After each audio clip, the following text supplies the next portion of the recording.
Thank you, Jeff, and good morning, everyone.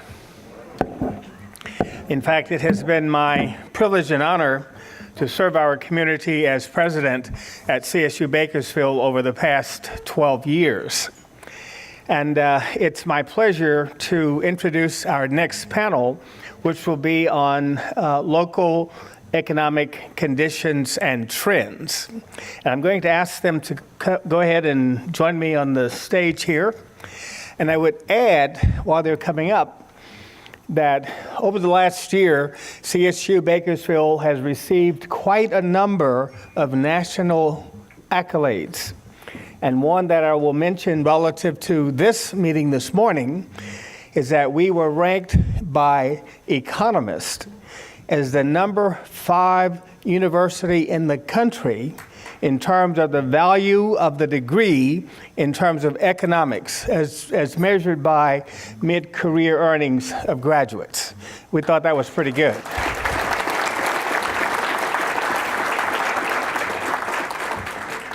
Thank you.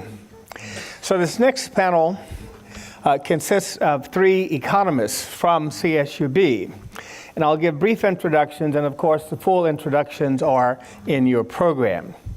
First of all, Dr. Mark Evans is professor and chair of the Department of Economics in the School of Business and Public Administration at CSUB.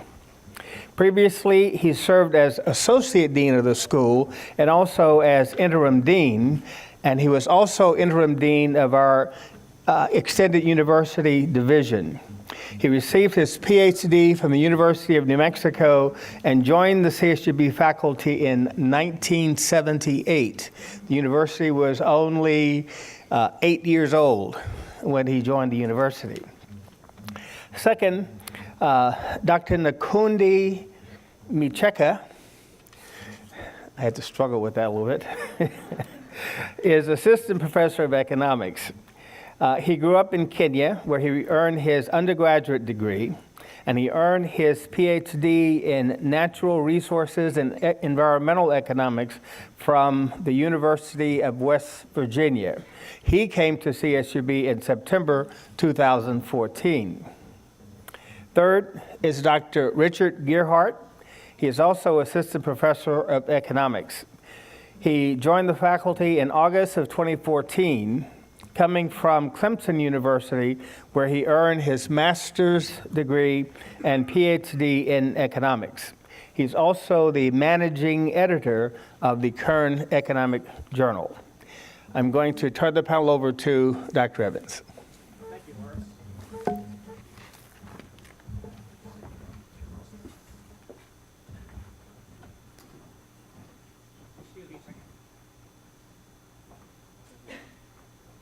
Good morning, everyone. Before we get started, I'd like to point out that starting on page 5 of your printed program, we've compiled some, updated some indicators that we hope is useful to you and maybe has some shelf value if you're sitting somewhere a few months from now and wondering exactly what the population is or the GDP or whatever. So let us know if what indicators would be of most interest to you if it's not these. And next year we'll adapt. Nyakundi, could we start out by, we don't have time to cover everything that's in the printed program, but what's the big picture in terms of how population's been changing in Kern County and how GDP's been changing? Okay. Well, thank you so much, Dr. Evans, and thank you, Dr. Mitchell, for the wonderful introduction. So what I plan to do, just to answer your question, is I'm going to present 2 slides. And the first slide will talk about how Kern County's population has been changing between 1981 and 2005. And then the next slide will have a graph of how GDP has been changing. So if we were to look at population between 1981 and 2015, here we're talking about, right around the age where the the millennials were being born. So around that time, you could see the blue line is the population of Kern County, and then we have a red line which shows the population of California. So the one thing that you might notice is during that span of 35 years, Kern County's population actually doubled from about 400,000 to around 874,000, which is where we are today. During that time, California's population did not grow as fast.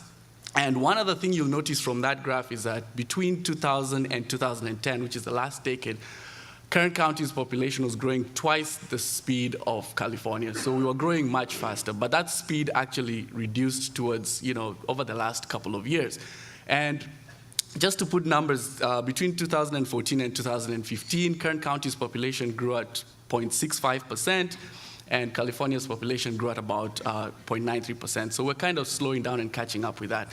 So we're at 874,000 population for Kern County, and this is a number which is very similar. If you were to think of similar-sized populations or counties which have similar sizes as Kern County, you'd find that San Francisco and Ventura were pretty much the same size with San Francisco and Ventura, and New Haven and Hartford in Connecticut. In terms of countries, if Kern County was to be a country, you'd think of it as Fiji, Comoros, or Guyana. California has a population of 38.7 million, which is a similar size population as Kenya. So that's where we are in terms of population. What about GDP growth? So on the x-axis, we have time. On the y-axis, we have GDP in billions, and we'll do the same thing. We'll look at how Kern County's population is growing in terms of GDP, and we'll do the same with California and see how that's happening. So the one thing you'll notice is that Kern County's GDP has been growing at a much faster rate than that of California. You can notice that before. So the blue line, again, is for Kern County. And there's a dip which we see, which happened during the time of the recession, which pretty much says that Kern County took, a much harder hit than California during the recession period. But then we again increased growth, and we were growing faster than California. And this happened up until the last few years. So just to put numbers again into perspective, you have GDP growth over the last 5 years. Bakersfield has been growing much faster than California, and USA, we've been growing at 5% on average over those 5 years, over the last 5 years. But the growth has actually slowed down over the last 1 year. Great. Yeah. Excuse me. Nyakundi, you've been exploring the relationship between oil prices and employment in the county during periods when there were rapid price increases and rapid price decreases. What's it look like? Okay, thanks. So if you want to, so what we've done is, I'll just give you a graph here. And so we've talked about GDP, and you can look at GDP, you can look at the whole of Kern County, or you can look at different sectors. You can look at the mining sector, you can look at the construction sector, or farm sector. And what we did is, if you were to look at a particular period where oil prices were going up for about a year, and then stop at that point and look at the next 12 months after that period and see how growth is taking place in these sectors, you'll find that the mining sector and the construction sector are quite sensitive in terms of GDP, are quite sensitive to changes in oil prices. So, when we had prolonged oil price increases, the period that followed that, we found that mining and the construction industry were quite sensitive, but the ag, forestry, fishing and hunting sector and the manufacturing sector were not as sensitive to oil price changes as the mining and the construction.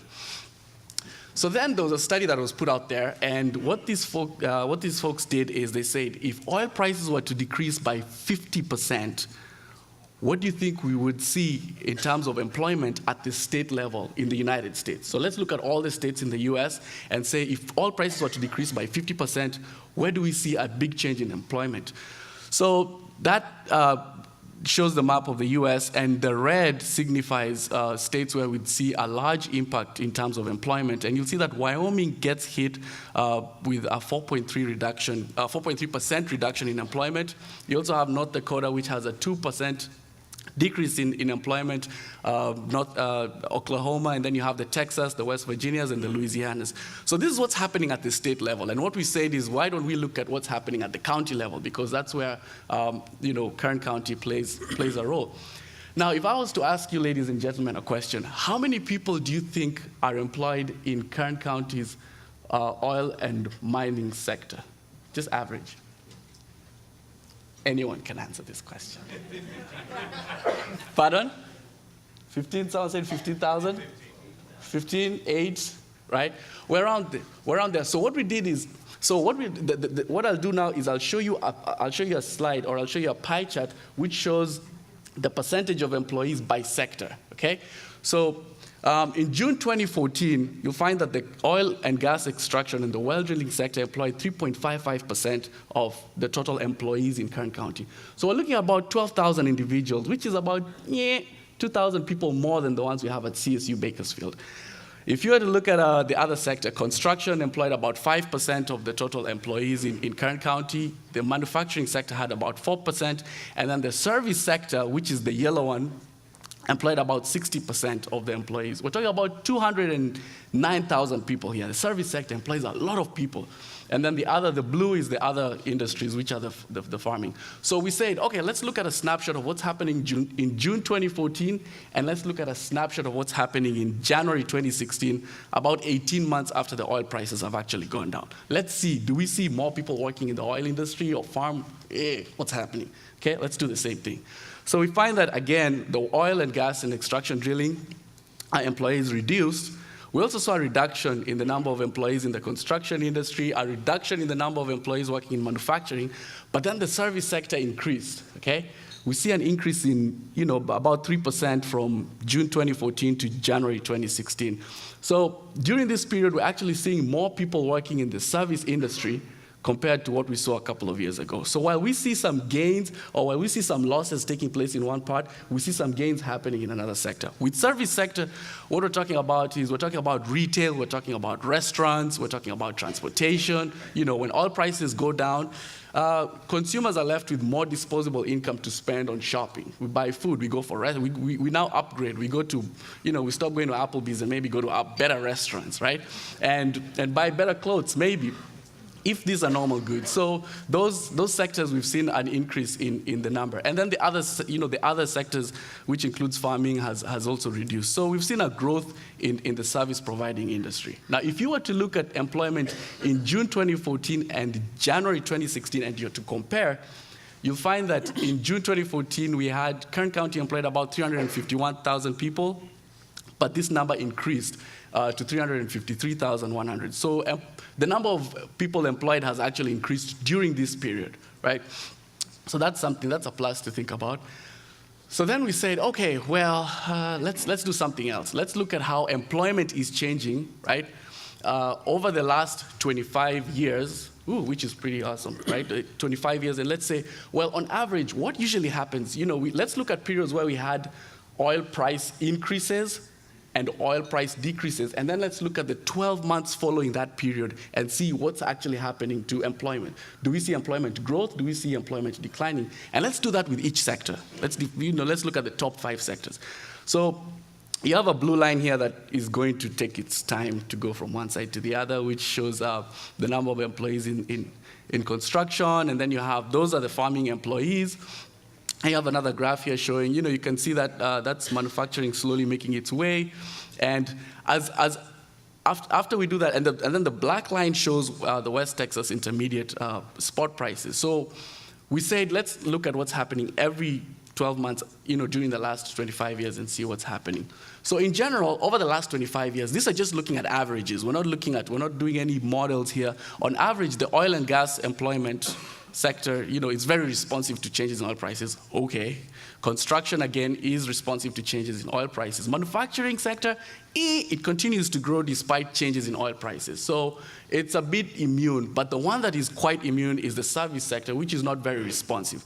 So if you're to look at the 12 months following a period of increased oil prices going up or prices going down, you'll find that those 12 months for the service sector, not very responsive. It kind of does its own thing. So we then decided that we're going to let's look at numbers. Let's look at numbers in June 2014 and in January 2016, and let's see what changes we see. The number of employees in oil and gas extraction and well drilling declined by 20%. That's quite a number, but here we're talking about a change from 12,000 people to 9,000. So those are, we're talking about 3,000 individuals here. Construction has also gone down. Manufacturing has gone down. Service, talking about 220,000 individuals here. This number has actually gone up. and total employment over that period has actually increased. So we're seeing gains again and losses. We're seeing things happening on both sides. So then we ran a paper. There's a study that Dr. Gearhart and I worked on, and we published it. And what we said is, let's look at how oil prices, oil prices have their own path, and you have employment having its own path. Let's see how these paths move, whether changes in oil prices affect employment, and whether these changes take place in the long run or in the short run.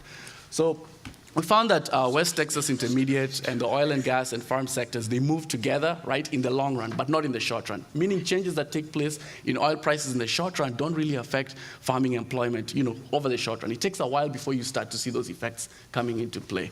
As for manufacturing, construction, and service sectors, West Texas Intermediate does not really influence employment. So that was the study. And then just to cap this, we looked at renewables, and studies have been put out there, and they say that actually the spot price of natural gas has reduced. They moved together with oil prices, but it's actually at its lowest period right now, which is really low. So oil prices of natural gas have also decreased, and this is due to the increase in production or increase in supply of natural gas, primarily coming from Marcellus Shale. What about renewables? Many of us would think, well, if oil prices went down, would we see an increase in renewable energy? Would we see people, adopting more renewable energy technologies because oil prices are low? Well, we did the same thing, and we looked at this. Now, this graph is not as clear, but you may be able to see it in the printed material. But natural gas, total renewable energy, has actually decreased during this period, but investment in renewables has been quite high, as reports have found. So we're seeing changes here and there, but at the end, this is what we're getting to. So what do we take away? Now, since the turn of the decade, Kern County's population has slowed down. It was growing quite fast, but it has slowed down to roughly the same rate as California. That's population. In terms of GDP, we were moving quite fast. We were growing, but it has also slowed down to Kern County's level, to California's level. And then while some sectors lost jobs when the oil prices declined, there was a modest increase in employment in Kern County. And then oil prices affect employment, but the effect is not immediate. So those are some of the takeaways. I hope you at least take one of these home, maybe 2 or 3, or all of them. It'll be really nice if you take all of them. Okay. So I'd like to introduce Dr. Gearhart, who is a health economist at California State at CSUB. And Dr. Gearhart, the Affordable Care Act is a game changer, and it's gobbling more and more GDP. So what changes are we noticing in Kern County's health industry, and is healthcare more affordable? Do you have more people being covered, and how is that affecting jobs? So to save a little bit of time, I'm going to skip the first slide. It's not as important. If we look at the percent of children who are uninsured, we've decreased from about 1 in 11 children not being uninsured to much less. So children are a low-cost population that we can treat effectively. It's good to get children insured.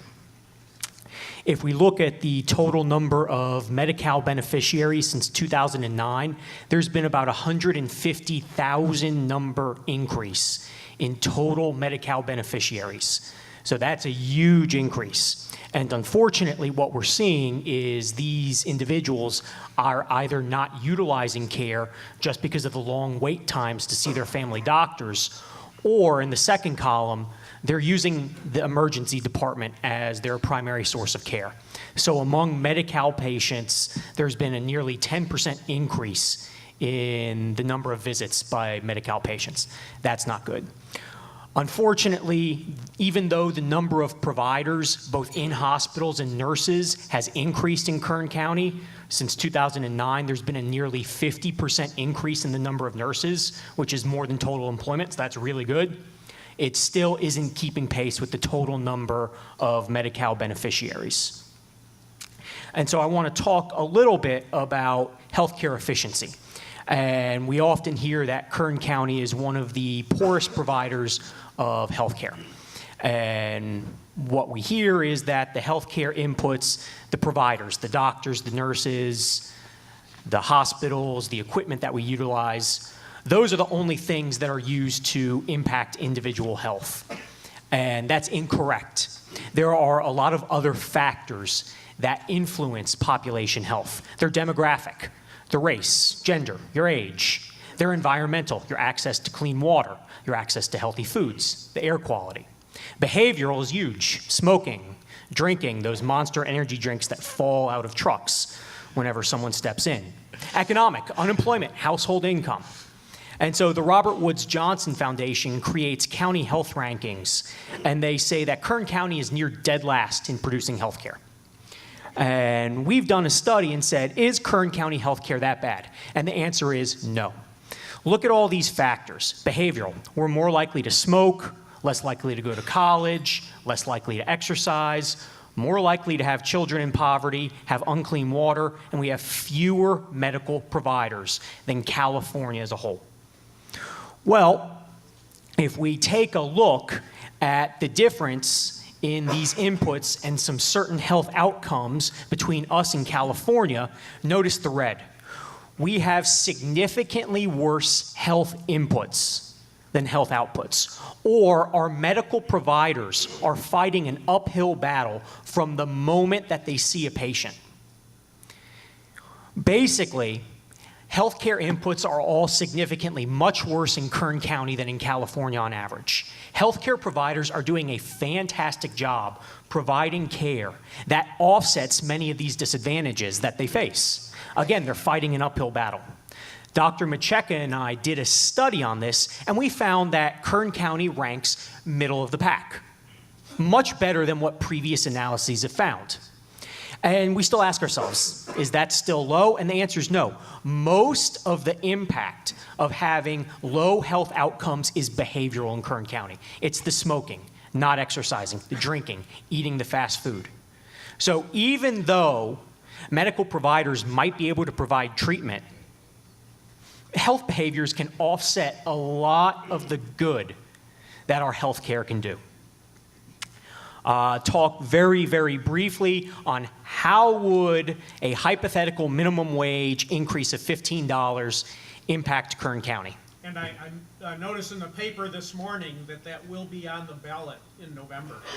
So, California.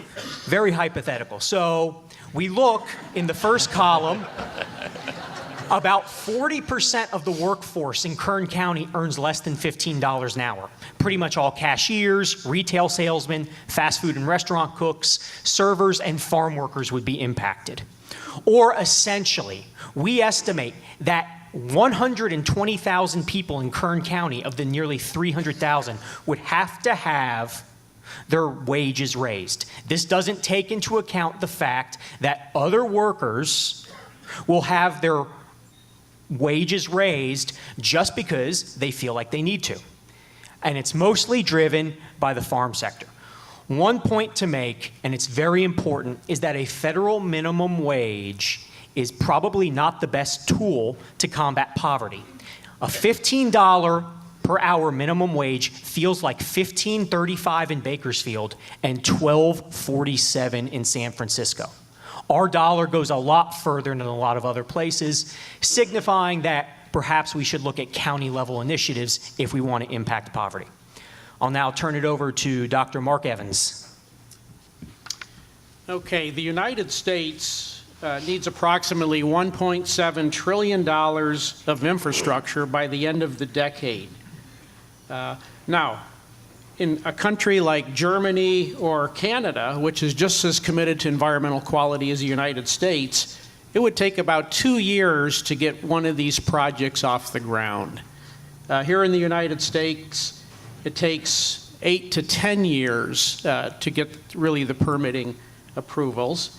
It's not that Germany is less committed to the environment, it's just that they know how to make a decision. Now, a nonpartisan reform group called Common Good published a study in September that tried to estimate that the cost, in addition to this 1.7 just current capital costs, what are the costs of delaying these projects or this portfolio of projects from, let's say, a 2-year approval rate to an 8? And they found that it would cost actually $3.6 trillion extra in foregone benefits and increased project costs just because of stringing out this process. That's in addition to the 1.7 trillion, just because of the delays themselves. I'm going to skip this chart in the interest of moving on. But there have been several efforts to reform the process, and most of the suggestions focus around four things. One is we need to consolidate authority and make somebody politically accountable. And what that means is that decisions have to be made in terms of scope of environmental review, permitting, take them out of the judiciary sector and put it somewhere where someone's politically accountable. Secondly, the role of public comment needs to be transformed from blocking and delaying to informing whoever has the political accountability. Third, we need to remove the fact that an EIR may be imperfect as a grounds for litigation, because things can always be made a little bit better if you're just willing to spend enough money. And then finally, we need specific timelines. Now, please skip this slide too, Richard. The slide I just skipped tried to indicate that really Kern County laid the foundation for attacking a lot of these things that need to be reformed nationwide, starting with wind energy in 1986. But let's fast forward to the present, where we recently changed our process for oil permitting. And basically what's happened here is the county really is now involved for the first time in terms of oil permitting. And what they've done is they've structured this permitting in a way that it's completely what's called ministerial, which means that it involves simply a checkoff regarding whether certain standards have been met. And the standards that have to be met are in the EIR that the county put together, and that EIR is structured to where its standards are substantive enough to constitute an adequate environmental document under CEQA. So that has big implications, because if it stands, there's sort of a once and for all look at whether the EIR is appropriate, and then if it is, it applies to oil development throughout the county. Now, from the perspective of these reform goals I mentioned, in terms of timelines, what we've done is we've incentivized negotiating agreements between surface rights holders and mineral rights holders. This should lead to less litigation, and we've also incentivized it by accelerating permit review timelines if you can come up with a negotiated agreement.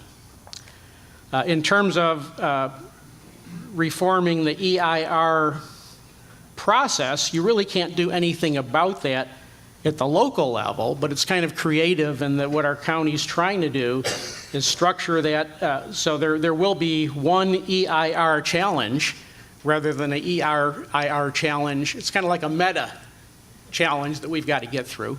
But if that succeeds, then really the procedure is in place to basically you've done the review for everything that's going to happen after that, rather than having to have a challenge each one individually. And then in terms of rationalizing the authority lines, again, we can't do anything about federal law at the national level, but we have put together a process that's streamlined, coordinated, that's really a roadmap that all other state agencies can do in terms of performing their responsibility in the permitting process. So quite entrepreneurial, in my opinion.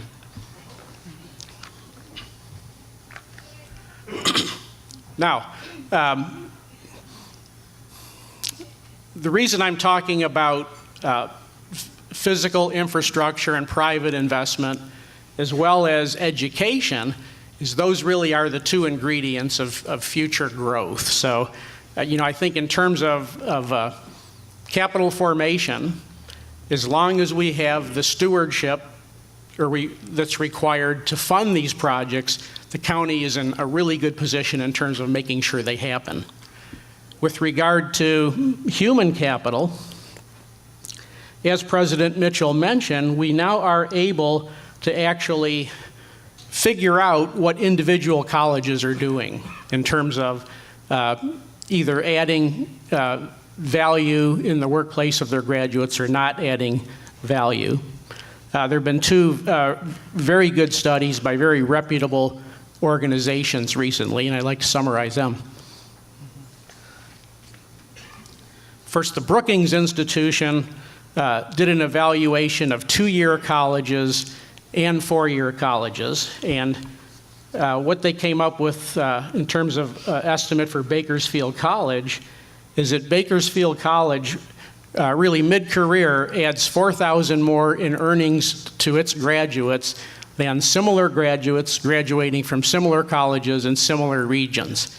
This puts BC in the 85th percentile in terms of 2-year colleges, so this is really a phenomenal result.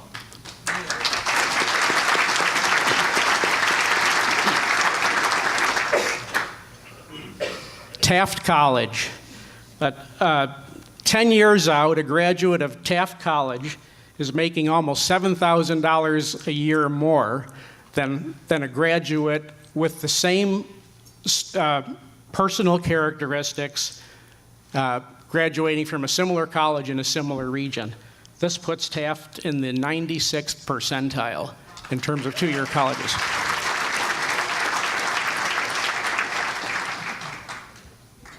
CSUB. The earnings of our typical grad 10 years down the road are almost $12,000 more than graduates of similar colleges that have similar abilities to our students graduating in regions with similar labor markets. That was the 95th percentile in terms of 4-year colleges.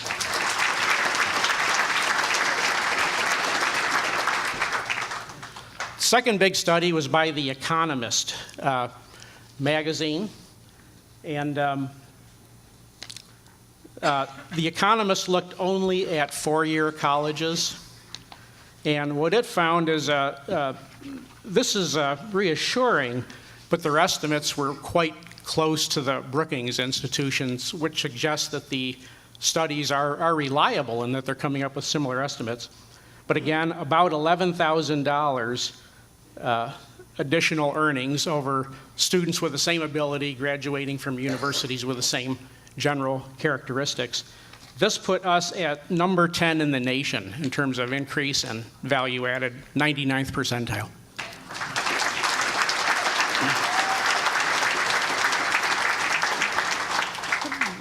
Dr. Mitchell told me he's looking forward to another top 10 rating here, 1 or 2 marches down the road. At any rate, final reflection, I think our county is really well positioned. I think what we've done is, in terms of the things we locally can control, we're ready to move forward when oil prices stabilize. Our permitting policies really allow both companies and government to create a decent rate of return by allowing them to implement projects on a timely basis. We saw on the earlier slide that this can make a huge difference in terms of cost and rate of return. Yet the way we've structured this permitting process, we buy the timeliness by really requiring the state-of-the-art environmental protection. So I don't think most people realize that from reading the people that show up at a lot of the public hearings. And then in terms of our universities, they now are really recognized by some very reputable national and international organizations as among the best in the world, or best in the country, I should say. And that's it. Thank you.